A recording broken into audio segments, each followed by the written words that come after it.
성탄절을 앞두고 한국교회의 섬김이 이어지고 있습니다. 한국교회 총연합과 한국교회 봉사단의 쪽방촌 나눔 사역 현장에 다녀왔습니다. 구세군 자선냄비 특별 모금 활동에 한국교회 교단장들이 참여해 시민들의 성금 기부를 독려했습니다. 오늘 뉴스리포트에선 2018년 한국교회가 주목했던 사회 이슈를 정리해봅니다.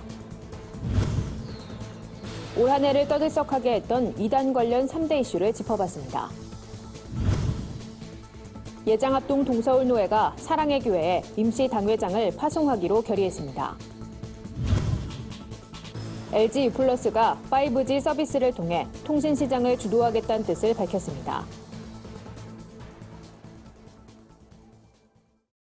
안녕하십니까. 구티비 뉴스입니다. 한국교회 총연합과 한국교회 봉사단이 서울 동자동 쪽방촌을 방문해 특별한 시간을 보냈습니다. 성탄절을 앞두고 이 지역 주민들에게 나눔의 손길을 건넨 건데요. 쪽방촌 주민들은 한국교회의 따뜻한 섬김에 감사를 전했습니다. 홍희연 기자가 보도합니다. 서울 동자동 쪽방촌에 웃음꽃이 피었습니다. 한교총과 한교봉이 함께한 성탄맞이 나눔 행사에 이 지역 350여 주민들이 참여했습니다. 서울에서 가장 큰 규모의 쪽방촌. 한국교회는 매년 이곳을 찾아 따뜻한 사랑을 전하고 있습니다. 여러분 추위에 얼지 않도록 늘 따뜻한 예수님이 내 마음에 있다 생각하시고 추운 겨울 이기시길 바랍니다. 여러분들을 응원합니다. 화이팅! 공연팀의 흥겨운 무대가 끝난 뒤엔 자연스레 복음이 전해집니다. 힘겨운 일상 속에도 예수 그리스도가 언제나 함께 하신단 말로 주민들에게 위로를 건넸습니다. 선물은 적은 것이지만은 이 선물 속에 담겨 있는 예수님이 나를 사랑하신다 하는 것을 오늘 잠깐이라도 느낄 수 있는 시간이 되었으면 좋겠습니다. 참석자들은 한국교회의 섬김에 감사를 전했습니다. 선물 나눔에만 그치는 게 아니라 교회의 따뜻한 마음도 함께 전해준 것 같아 기쁘단 소감을 전했습니다.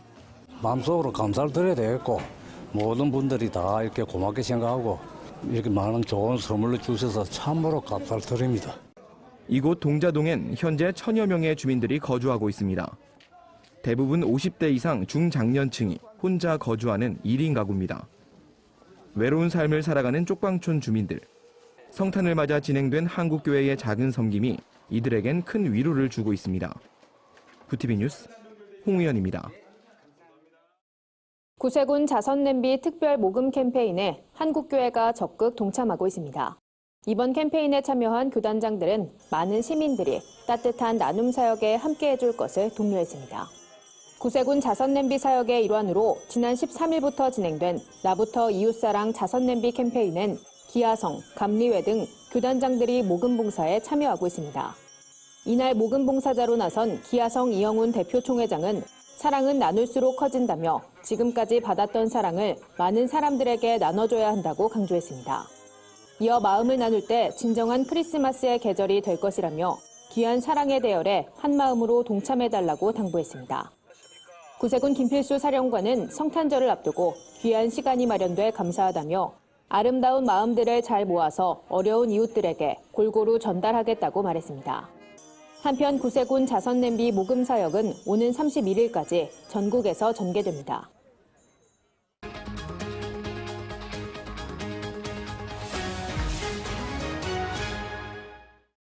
뉴스리포트입니다. 지난주 뉴스리포트에선 올 한 해 교계에서 이목을 끌었던 이슈에 대해 살펴봤습니다. 올해 교계 이슈 외에도 한국교회가 관심 가질 만한 다양한 사회 이슈도 많았는데요. 먼저 가짜뉴스의 진원지로 보수 기독교 단체가 지목된 일이 있었죠.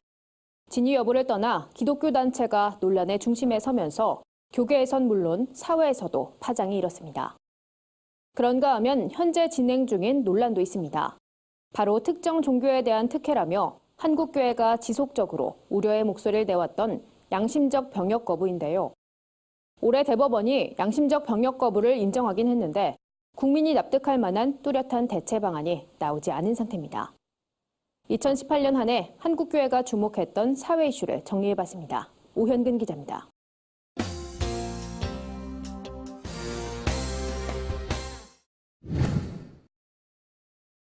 한국교회가 올해 가장 주목했던 부분은 단연 오랜 논란의 중심이었던 양심적 병역 거부입니다.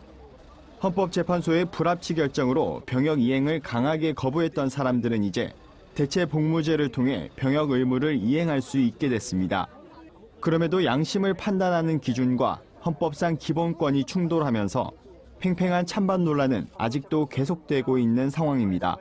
더불어 특정 종교에 혜택을 줬다는 비난도 이어지고 있습니다. 법조계로부터 불어온 사회적인 미투 현상은 교계도 예외는 아니었습니다. 차세대 한국교회 지도자로 꼽혔던 대형교회 목사와 청소년 사역자, 스타 부흥 강사 등 수많은 교계 지도자들의 성범죄 문제로 한국교회는 긴장해야 했습니다. 이를 해결하기 위해 교계는 대응 매뉴얼을 만드는 한편 각종 세미나와 강연 등으로 교회 공동체의 회복과 상처 입은 사회를 위로했습니다. 일반 언론이 가짜뉴스 생산지로 교계단체를 지목해 보도한 사건은 사회적으로도 교회 내적으로도 큰 논란을 일으켰습니다. 그러나 해당 언론사의 주장에 대해 교계 반응도 맞다, 아니다의 의견이 엇갈리며 대치되는 양상을 보였습니다. 이에 대해 전문가들은 실제로 가짜뉴스를 그대로 받아들이는 일부 교인들이 거짓 허위 정보에 대한 분별력을 키워야 한다고 지적하며 주의를 당부하기도 했습니다.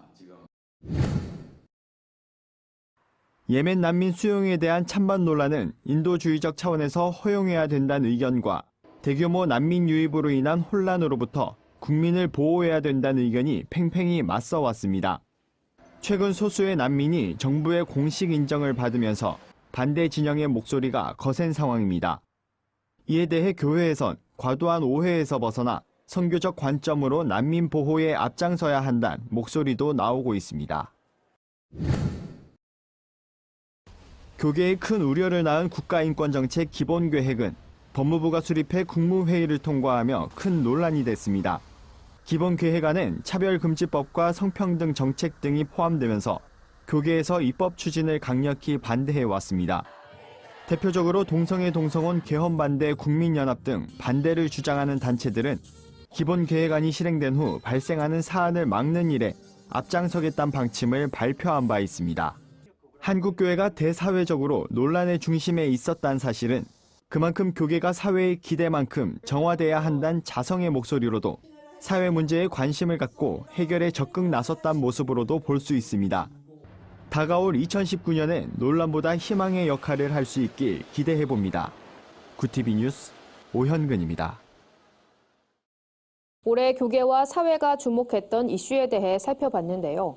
앞에서 살펴본 문제 외에도 올해는 이단 사이비 단체와 관련된 이슈가 잇따랐던 한 해였죠. 한국 사회와 교계를 떠들썩하게 했던 이단 관련 3대 이슈를 한혜인 기자가 짚어봤습니다. 올해 우리 사회의 부끄러운 민낯을 드러냈던 미투 폭로는 이단 집단도 비껴갈 수 없었습니다. 대표적인 사례가 만민중앙교회 이재록 사건입니다. 국내 주요 교단에서 이단으로 규정된 만민중앙교회의 이재록 씨가 여신도들을 성폭행했다는 사실이 밝혀졌습니다. 이 씨는 5월에 구속돼 수감 중이며 10월에는 약 110억 원의 교회 헌금을 횡령한 혐의까지 추가됐습니다. 이 씨는 1심에서 징역 15년을 선고받았으나 판결에 불복해 항소했으며 현재까지 모든 혐의를 부인하고 있습니다. 한편 만민중앙교회 장로회는 이재록 씨의 셋째 딸 이수진 씨를 당회장 직무대행으로 정식 공표한 바 있습니다. 올해는 또 중간간 혐의로 징역 10년을 선고받았던 기독교 복음 선교회 JMS의 교주 정명석 씨가 만기 출소한 해입니다. JMS는 대학에서 동아리로 위장해 활동하며 여대생들을 주요 타깃으로 포교를 진행하는 만큼 대학생이 주의해야 하는 집단으로 꼽힙니다. 정 씨가 대전교도소에서 출소한 2월 이후 JMS 신도들의 포교 활동은 더 극심해졌습니다. 2018년을 희망과 기쁨의 부활의 해로 명하고 전국 대학가를 중심으로 포교 활동에 총력을 다하고 있습니다. 그러나 지난달 27일 충남 금산군에 있는 JMS 본부에서 조경공사에 투입된 신도가 숨지는 사건이 발생하면서 이단 집단의 인력 착취 문제도 부각되고 있습니다. 그런가 하면 올 여름엔 은혜로교회 신옥주의 타작마당이 대한민국을 충격에 빠뜨렸습니다. 이 집단은 종교라는 명목 아래 부모와 자식 간에 서로의 뺨을 때리게 하고 아동에게도 무차별적인 폭력을 가하는 등 신도들을 구타해왔습니다. 400여 명의 신도를 피지로 집단 이주시키기도 했습니다. 피지를 하나님이 약속한 땅이라 명하며 신도들을 세뇌시키고 강금, 폭행, 무임금 노동 착취를 일삼는 겁니다. 신 씨는 지난 8월 검찰에 구속됐지만 피지에서 함께 활동했던 주범들은 잡히지 않았고 신도들의 고통은 계속되고 있습니다. 올 한 해 동안 이단 집단의 크고 작은 행태가 잇따라 폭로된 가운데 이단 연구 전문가들은 주요 이단뿐 아니라 알려지지 않은 이단에 대해서도 앞서 경계하고 예방해야 한다고 강조했습니다. 한국교회가 사각지대에 놓여있는 이단의 문제까지 관심을 갖는다면 피해를 최소한 줄여갈 수 있을 거라고 생각해서요. 앞으로는 2019년도에는 경계와 예방과 더불어서 모든 이단들에 대한 관심이 증폭되어지는 그런 귀한 해가 되어졌으면 참 좋겠습니다. 이단의 활동 반경이 교회 밖에서 안으로까지 넓어지고 있는 만큼 다가오는 2019년엔 한국교회가 이단 문제에 더욱 경각심을 가져야 한다는 것이 전문가의 의견입니다. 구티비 뉴스 한혜인입니다. 예장합동 동서울노회가 사랑의 교회에 임시당회장을 파송하기로 했습니다. 임시당회장엔 서울반석교회 박진성 목사가 파송됐습니다. 동서울노회는 임시노회에서 오정현 목사에 대한 노회의 위임 결의는 적법한 것으로 결론 내렸다며 다만 법원이 지적했던 오정현 목사의 편목 과정에서 나타난 절차상의 미비점을 보완하는 기간 동안 위임 목사직을 일시 정지시키기로 했다고 설명했습니다. 사랑의 교회 당회도 이에 대해 갱신위원회가 지난주 법원에 직무정지 가처분을 신청한 상황에서 노회의 이번 결정은 불가피했다고 전했습니다. 이어 구체적으로는 소송에 대비하기 위한 것이라며 사랑의 교회 현안이 한 지역교회 문제가 아니라 교계 차원의 문제란 인식을 보여주는 결정이라고 말했습니다. 한편 갱신위는 직무정지 가처분 신청과 함께 위임 목사 직무대행으로 변호사를 선임해달라고 요청한 것으로 알려졌습니다. 갱신위는 교회 문제를 객관적으로 처리하기 위해 갱신위나 교회 모두와 관계없는 제3자를 선임해달라고 한 것이라고 밝혔습니다. 19일 열린 가처분 1차 심리에서 법원은 오정현 목사 측에 오는 28일까지 미비된 서류를 보완 제출하도록 처분했습니다. LG U+가 데이터의 전송 속도와 용량을 획기적으로 늘려 새로운 기술 사용을 가능케 하는 5G 서비스를 통해 통신시장의 성장을 주도하겠다는 계획을 밝혔습니다. 하연회 대표이사는 기자간담회에서 6개월간의 경영 소회를 밝히며 통신시장의 빠른 변화를 체감했다고 말했습니다. 그러면서 5G 서비스를 통해 일상의 변화를 이끌어내고 LG U+가 전 세계 통신 기술의 기준이 되겠다는 포부도 전했습니다. LG U+는 지난 2011년 세계 최초로 LTE 전국망을 구축해 데이터 혁신을 주도했다는 평가를 받은 바 있습니다. 또 내년 3월 상용화되는 5G 서비스를 위해 전국에 5,500개의 기지국을 구축해 통신업계의 주목을 받고 있습니다. 한편 5G 서비스 상용화까지는 총 4조 원 규모의 투자가 이루어질 것으로 전망하고 있습니다. 오늘의 사회 이슈를 여선아 기자가 종합해드립니다. 오늘의 이슈 포커스입니다. 보건복지부가 내년 1월부터 기초연금 지급 대상자 선정 기준액을 올리기로 했습니다.